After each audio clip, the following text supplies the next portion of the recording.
Di pa nga tapos yung trabaho, kumakain na eh, no?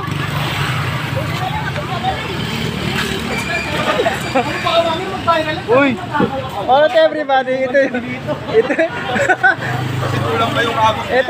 ito yung kanina guys na meron tubig. So ngayon, kahit paano nawala yung tubig. Kaso may malaki tayong problema guys, ay itong linya ng nawasa guys, may sabog talaga siya eh. Roger, dito ka naghihugas pala, Jer. Nawasa guys, kung makita nyo, super lakas ng tubig. So, kailangan talaga magawa ng nawasan. Siya nagpupus guys ng, ng tubig dito pagka may ulan, saka iyan. So, nagsama-sama, kaya nag-overflow dito.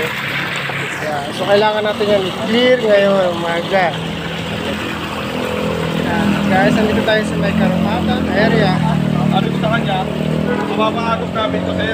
Hindi ko sinabi na kanya ng magos na. Meron security guard din niya. Lalim ng tingin. Alright guys. Medyo kanina talaga, makita nyo, sa bagay hindi ko yan nabibidyohan guys. So matubig talaga siya.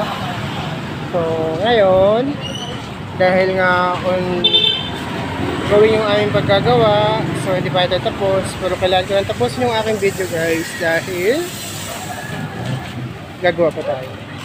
Pina-vlog ko lang po yung tubig ng nawasan yun. Ganyan na. Masakit niya yung pinagamit eh. Ay, huwag na. Lalo sasakit. Pinalo nga na yung ano sakit. Malay mo.